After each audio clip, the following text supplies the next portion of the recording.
Hello, I'm Paige. I am an ultramarathon runner in training and an overall food and fitness enthusiast. I love, that kind of stuff.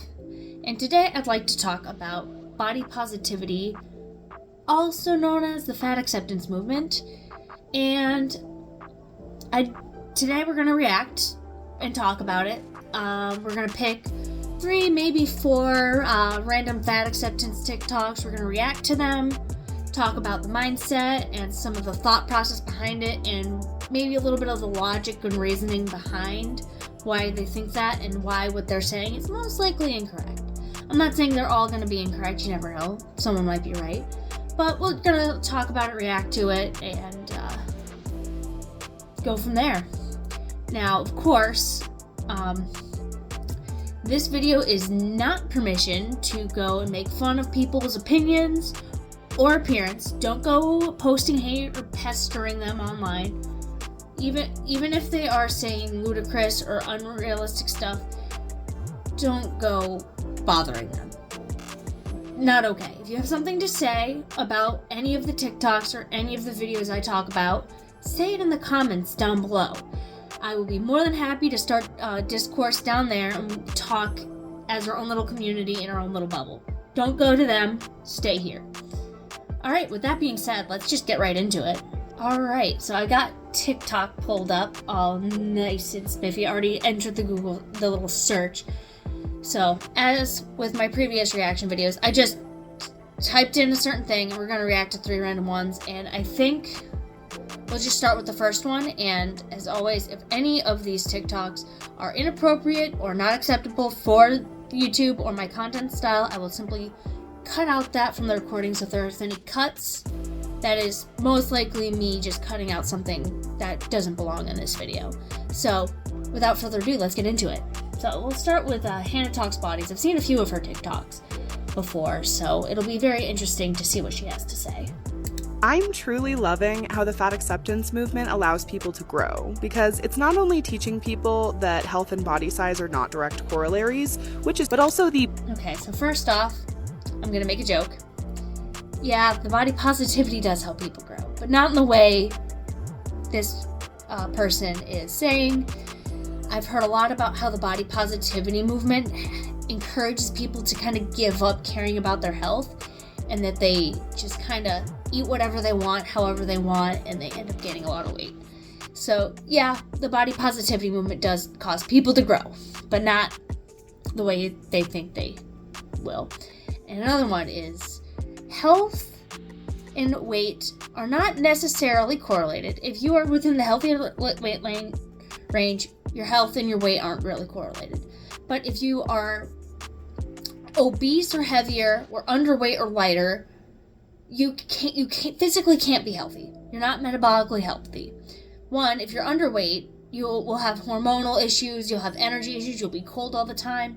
Being underweight isn't good. But that's the same with being overweight. Fat tissue, adipose tissue, is hormonally active. So having an extreme excess of that will cause your hormones to be all out of whack. And that's the same for men and women. So unfortunately, if you have an extreme amount of body fat on you, you can't be healthy physically. And I don't know too much about mentally, but your physical and mental health are linked. So it's a general thing. It's just not great. Let's continue. bigger point, which is that health is not a requirement for people to be deserving of respect or equality. We hear this issue come up all the time in conversations around fatness, where people say things like, well, so long as you're healthy, which is basically to say that if a fat person does not have the privilege of health, then they deserve abuse and discrimination, whereas... So, I agree, just because someone's fat, you don't bully them. Never make fun of somebody. My general rule of thumb is, if they can't fix it in 5 to 10 minutes, don't point it out. That's just my general rule of thumb. Now, it is just the whole, if you're fat, you're not deserving of respect. And that is true. Everyone's worthy of respect.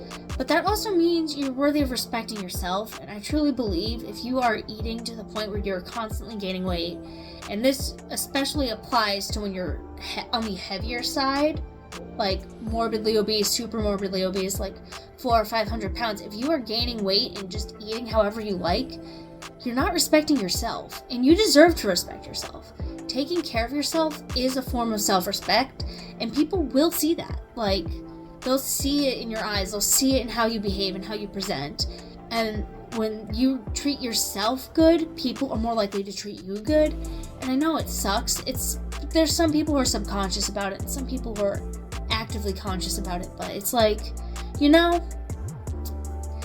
people give you the energy you give the world, and a lot of people, especially like her, I can feel the energy, like, it's not woo-woo, like pseudoscience, but like you can see she's very angry. You can tell there's a lot of pent-up rage. People are going to see that in her eyes. They're going to hear it in her tone of voice, and they're just going to go, this person is just angry and miserable, and write her off.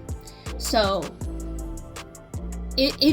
so this could be because you're fat, or it could be because you're hurting, or you're tired, or you don't feel well. And if all those things tend to come with being overweight and obese. Trust me, I was obese like a year and a half ago, and I was super tired all the time. I would get sore really easily. Like, just going for a walk for an hour and a half would make me feel super sore and tender the next day. And people saw that. Like, I was crabby, and that was 40 pounds overweight. Imagine being 60, 80, 100 plus pounds overweight. You're gonna feel it, and people might not outright notice it, but they do. They subconsciously notice it. So, I'm ranting about this, but I have a lot to say on this topic. Let's see what else. Let's finish this up. I, as a healthy fat person, don't, which is just nonsense. Understanding this is important because it's extremely tempting in the face of prejudice to cling to the health that we experience and try to present it as a representation of our moral value in an attempt to try to alleviate some of the pain that fat phobia brings. But when we do that, we are unintentionally, or sometimes intentionally, taking fat people who do not experience health and throwing them under the bus. I'm truly So this one was a little, I noticed this TikTok was back and forth between equality. She mentioned equality, she mentioned assumptions of health, she mentioned the treatment of fat people, healthy fat people, and I'm gonna be honest, you cannot be healthy and carry an excess amount of fat on your body. It's just not biologically possible.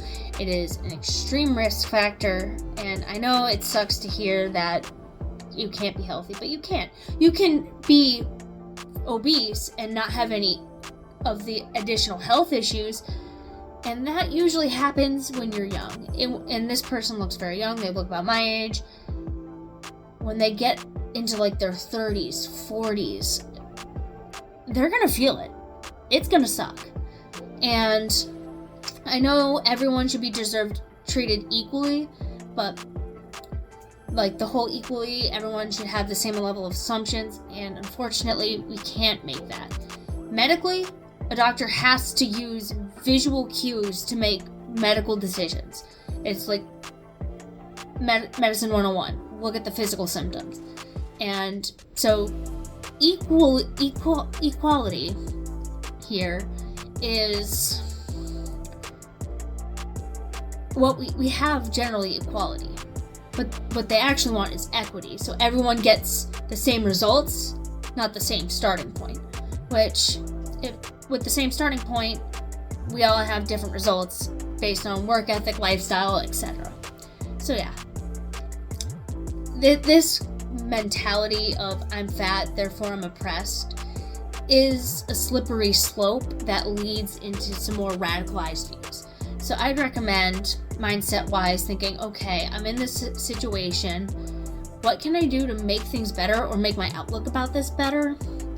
What can I change to feel better? And trust me, if you feel better, you'll behave in a way that people can tell you'll feel better, and then they'll treat you better. I trust me, I experienced this. Like when I started off college, I was extremely negative. I was always complaining about stuff. I was hateful, rageful. I was just a nasty person when I started college. And when I finished community college and moved on to university, I noticed all my community college friends were really crabby, angry people that would call me just to complain about stuff, and it was a drag. And the friends I made in university were more positive. We played Pokemon Go together, so we were always competing with that. We were always like doing fun stuff. We did family dinners where we all went and ate at the dining hall together. And it was a lot more positive, and I felt better, and I felt more positive. And that feeling more positive attracted more positive people.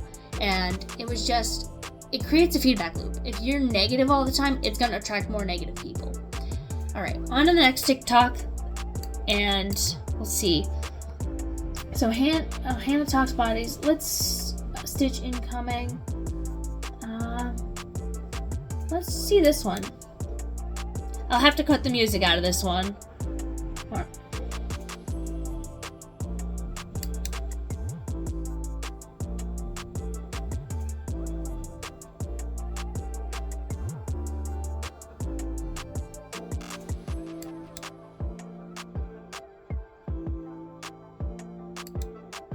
Okay, so this is being positive about yourself is good. And saying there's nothing interesting about your body, I think there's plenty of interesting stuff about your body.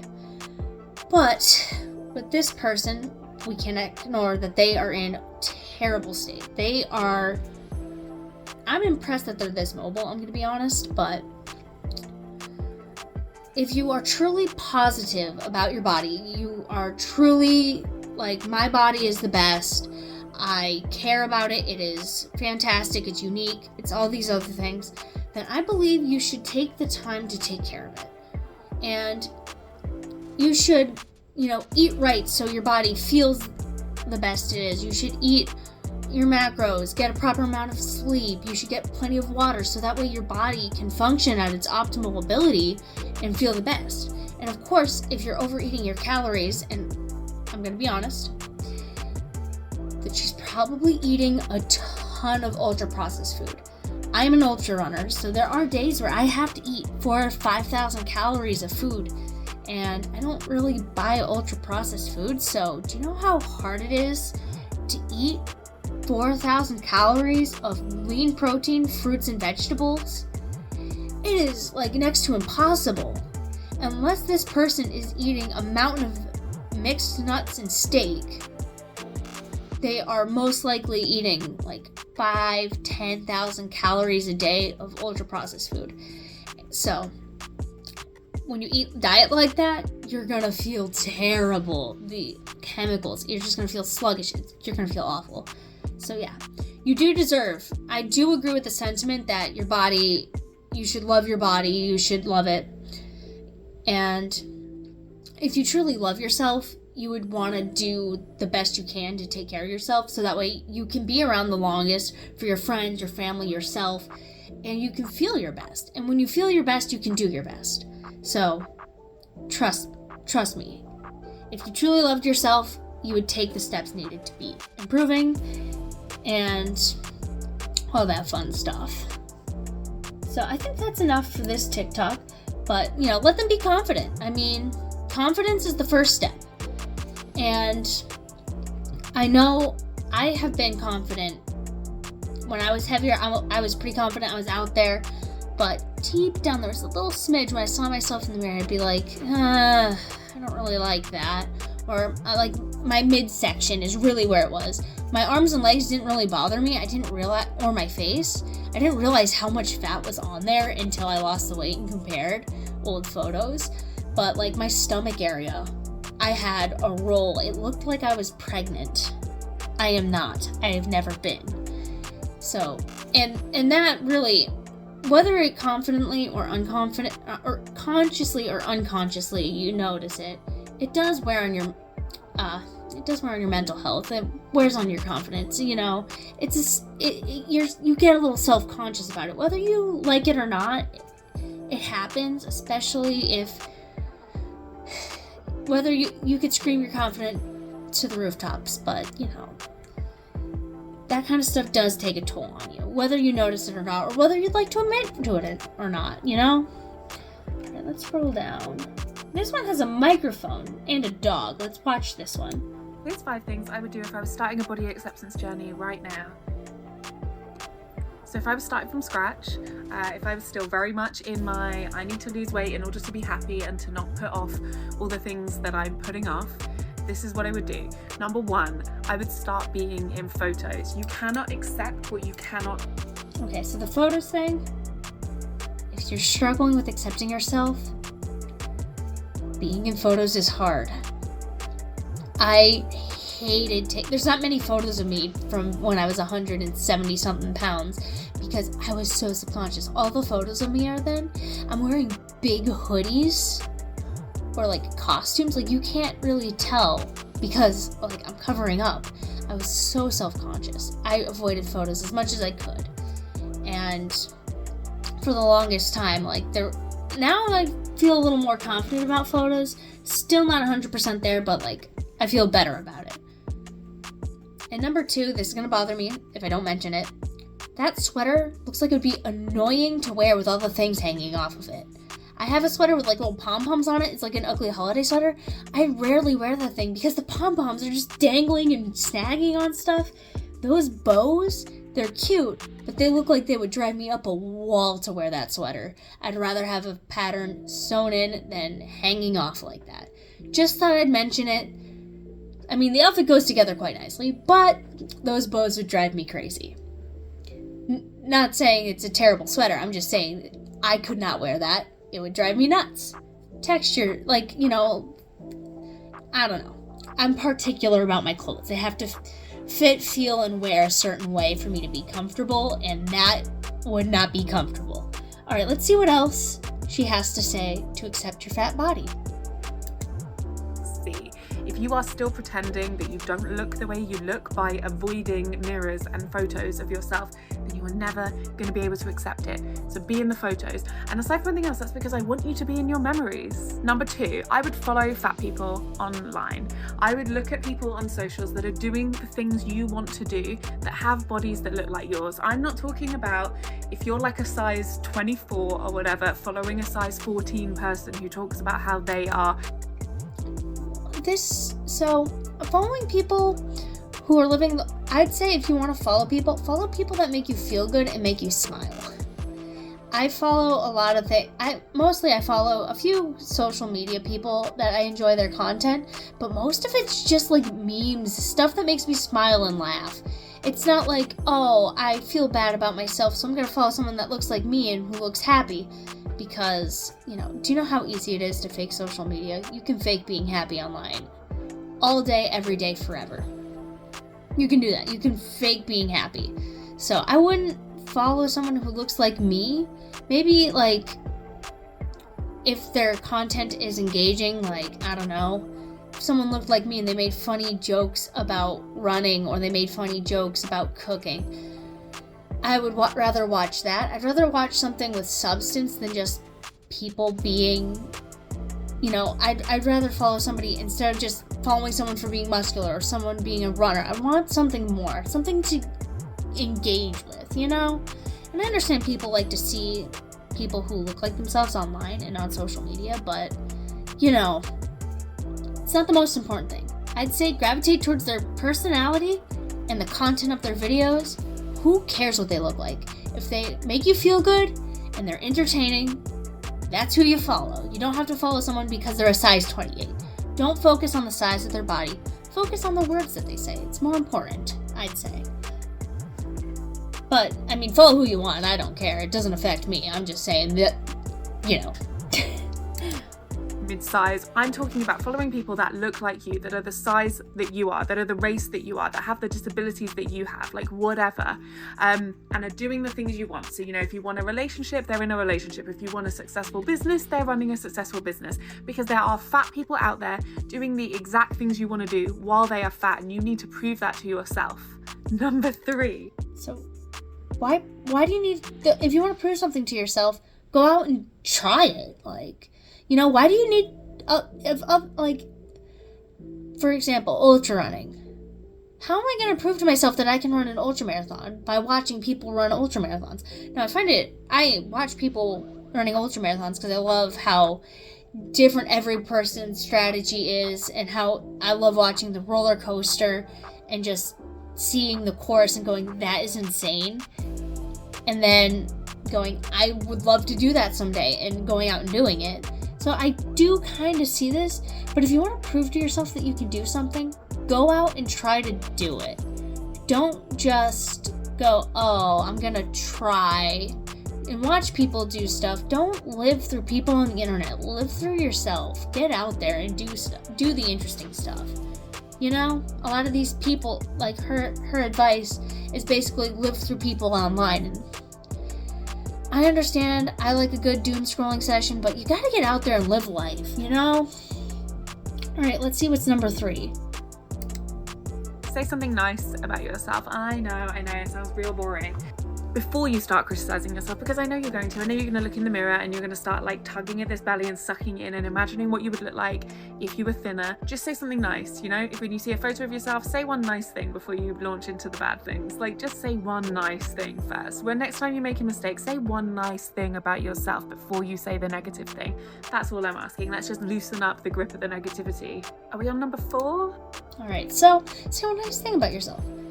I think that is actually really solid advice.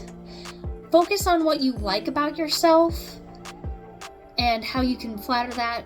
That is good, like all the time. Like when I was a lot heavier, I liked the way my legs looked and I liked the way my arms looked, and I'm like, yeah, my arms and legs are fine, I'm jacked, and I focused on that instead of the stomach, which helped me feel better.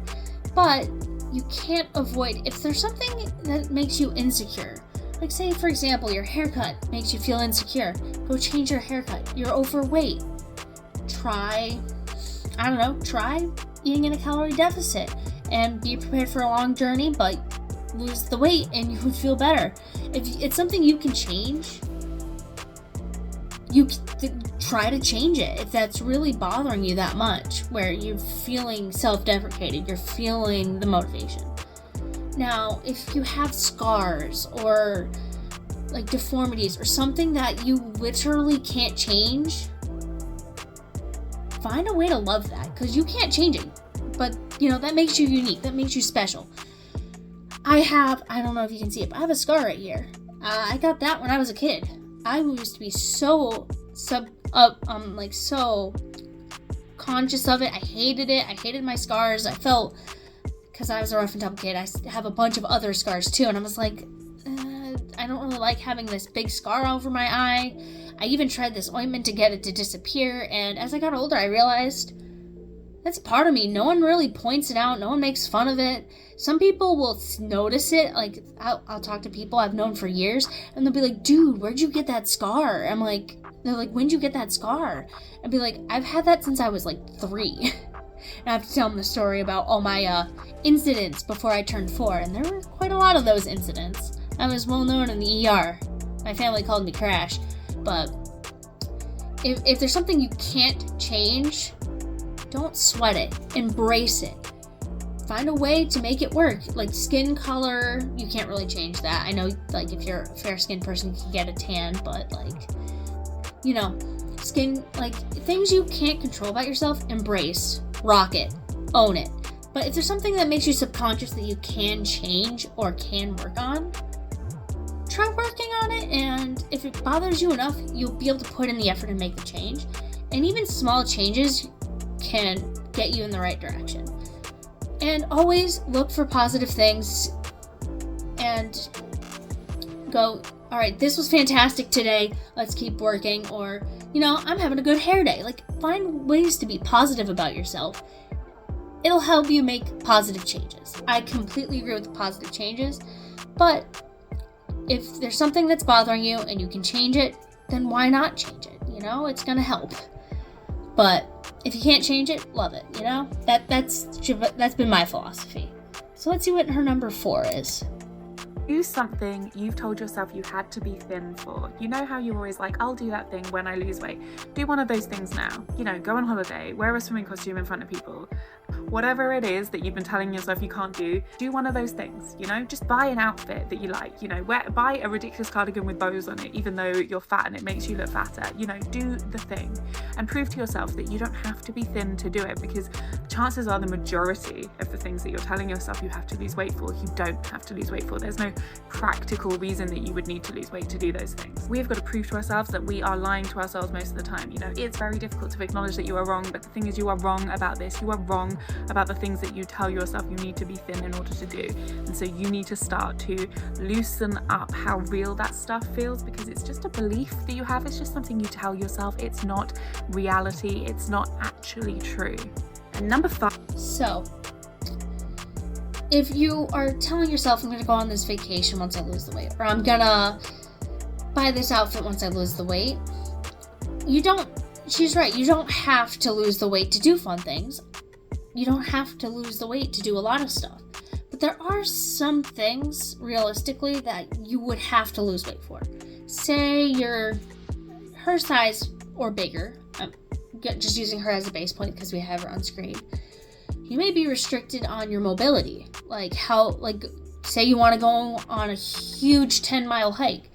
Being her size or bigger, that is going to be extremely restrictive and challenging, and you might have to lose the weight to be able to manage that. Or riding roller coasters, they have weight limits because the restraints can only handle so much G-force safely, or can only latch to a certain point. It's a safety thing, and you can't engineer for the extremes. That's why if you're too short, too tall, too large, you can't ride. Safety. But, so you might have to lose the weight if you want to ride a specific ride. Or if you want to, say, run a marathon, you may have to lose weight. So there are things that you'd have to lose the weight to achieve. Which is, I know, a tough pill to swallow. But if you're like, oh, I want to go to Costa Rica for a vacation, I'll do it once I lose the weight. Well, your life is slipping away. Just go to Costa Rica and enjoy it. You know, stuff like that, where you're like, oh, I'll treat myself to X, Y, and Z once I lose the weight. You can do that now, and you know what? You can still go to lose the weight and still do the fun things in the process. The two aren't mutually exclusive. You can do both at the same time. I mean, I've gone on, in the past year, 2 or 3 trips. They're pretty localized trips, but I'm still in the process of losing weight. I went on the trips. It wasn't like, you don't have to wait for a specific milestone to feel good about yourself. You can just go and do the things and understand that the heavier you are, the more restricted your mobility and ability to do stuff will be. So if there's something that requires you to be smaller, yes, you will have to lose the weight first. But if you just want to go chill on a beach somewhere, or, go to an art museum or something, or travel to a new city, you don't necessarily have to lose the weight, but keep in mind, being at a healthy weight will make it a lot more enjoyable and a lot easier to manage. So, let's see what her number 5 is, because some of these points are actually kind of agreeable, but some of them are also a little disagreeable. So, a little, mix here. I would start looking into the reality of how possible and how helpful weight loss is. So I would start looking at the science, start looking at how likely it is that you would actually lose weight and maintain that weight loss, and how good that would actually be for your health. Because the reality is that one of the worst things about being fat for our health is weight cycling, is losing weight and putting it back on again. Now we know that... So I have weight cycled. Starting in the fall of 2022, I realized something needs to change. So I started losing weight. I'd lose 5-10 pounds, gain it back, lose it, gain it back. And then after 2 or 3 cycles around the summer of 2023, I gave up. And I put on a ton of weight. I was in the 170s. The last notable benchmark was 172. I could have gotten higher than that. I kind of stopped weighing myself. I gave up. And then spring of 2024 hit and I went, something needs to change. We need to fix this. And if you are at a healthy weight, and I'm talking that your body fat percentage, waist to height ratio, or BMI agree. I understand that if you're extremely muscular, you might be in the overweight range. Now, but at that point, if your BMI says you're overweight and your waist to height ratio and body fat percentage says you're in a healthy weight range, you're fine. But if all 3 of those say you're overweight, obese, or morbidly obese or heavier, you have a problem. Unfortunately, like I said earlier, adipose tissue is hormonally active, so you'll have hormone imbalance. Your heart has to pump harder to oxygenate all of that extra tissue, and then all that extra weight bearing down on your joints can wear away the protective tissue in the joints, causing extreme pain. Having that much extra fat tissue on your body can cause a constant state of inflammation, which can cause a lot of problems. It makes it harder to breathe. Go to the pet food aisle, pick up a bag of dog food, and imagine carrying that around all day, every day. You're gonna be exhausted all the time. So, yes, if you are super heavy and super fat, losing weight will most likely benefit you. Even if you don't have medical conditions now, it can help prevent the development of said medical conditions in the future. So I'd recommend trying. And honestly, it is better to weight cycle than to constantly gain. And the reason why a lot of people weight cycle is because they try to change too much all at once. They say, I'm going to cut out all carbs, I'm going to cut out all soda, I'm going to eat only salads and baked chicken. They just go all in right away. And some people, you can do that and change and keep it as a habit and do it. Some people can do that and be successful. I'm not denying it. But most people will do that for a few weeks, have a bad day, break the habit, and then just give up because it's too much effort. What I would recommend, and I've been learning about this in my certifications, is to make small, sustainable changes. Simple. You drink 3 sodas a day, cut back to 2. Or change one to a 0 sugar or 0 calorie soda. Or say you drench your salad in dressings. Instead, measure out how much dressing you use and do that. Or instead of going gung-ho on calorie counting, count your calories every other day. Or count calories for one specific meal a week. Just to get into the habit and get used to doing something new, and after it becomes an automatic habit, change something else. And then once that's an automatic habit, change something else. You're more likely to stick to it if you do that, and always go in with change with the mindset that if you do fail and relapse, take a step back. That it's not game over, it's I had a bad day, let's pick up and keep going. And personally, I have that mindset. I've had bad days. Like today, I kind of indulged a little. I got pumpkin spice coffee because it's the first day it's on the menu. I had to get it, honestly. But because of that, I'm gonna be not in a calorie deficit for the day. And you know what? That's okay.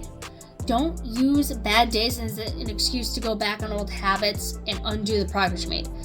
Use the bad day to stand still and rest. And then push forward when you have the energy. So you don't have to change everything all at once. You're gonna fall off the bandwagon. It's gonna take all your mental energy. Make small changes until it feels automatic. That's my recommendation. And yes, it is possible to lose weight and keep it off. You just need to make the right changes and find what works best for you. Crash diets don't work. Those fad diets don't work. They do short term, you will lose weight, but you won't keep it off, you'll weight cycle.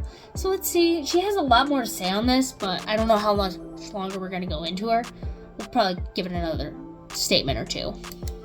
95% of diets fail. And how many other areas of your life? 95% of diets fail. Everyone says this. Where does this number come from? Tell me, if you know where in the comment, tell me in the comments. I have heard so many people say this, 95% of diets fail.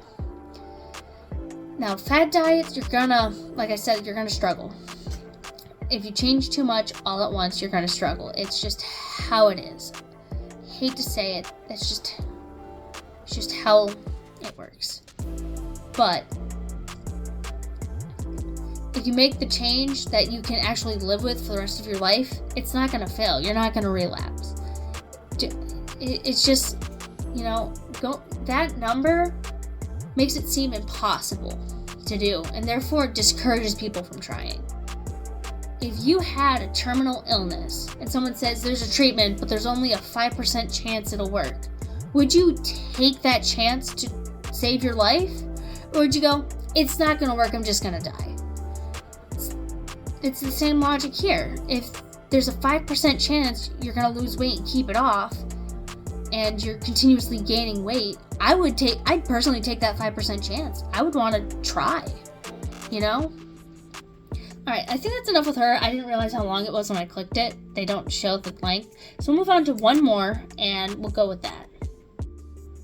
Fat is equal. Let's go with this one. Just because I'm fat, that doesn't invalidate the things that I say. So, 100% true. It doesn't invalidate the things that I say. And I will acknowledge that this creator has since passed. My condolences to the friends and family of this creator.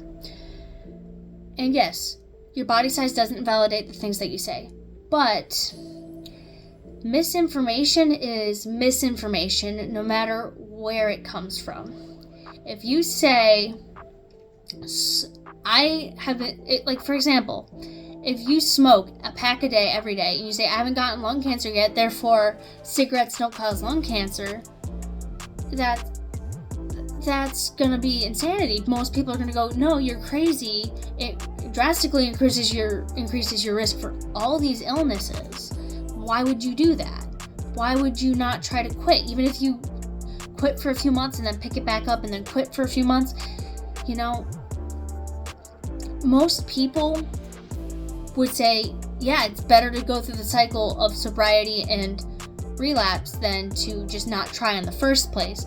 So why is it with people using food and gaining weight constantly, they say I don't have any health risks from obesity, so therefore I'm perfectly healthy. That's like saying I don't have any illnesses from smoking, therefore smoking is healthy. It can cause severe health problems. Just because you don't have it now doesn't mean you can't have it in the future, and claiming as such is harmful to yourself and to others. And I'm sorry to say this, but if you truly loved yourself, you would take the steps to prevent you'd try to be as healthy as possible, and that would include trying to maintain a healthy body weight. So, yeah.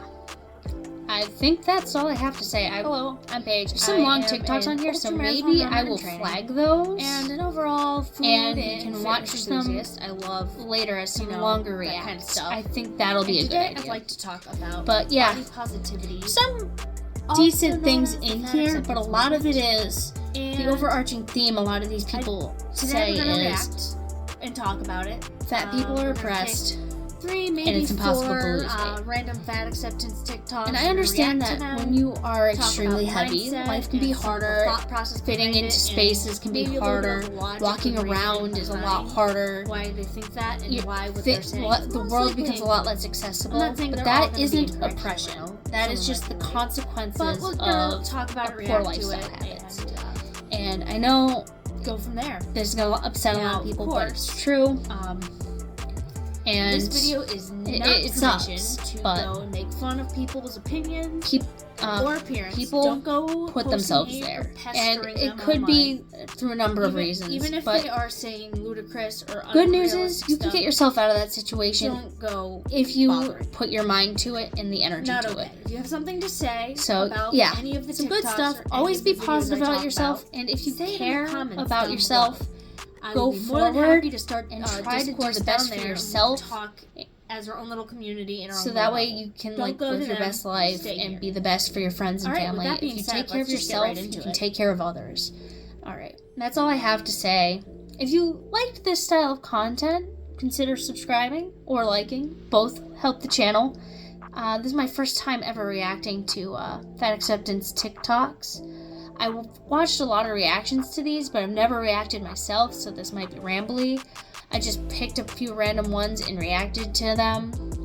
So, let me know what you think, and any feedback on how I can improve is much welcome. So, hopefully, with that being said, I'll catch you in the next one.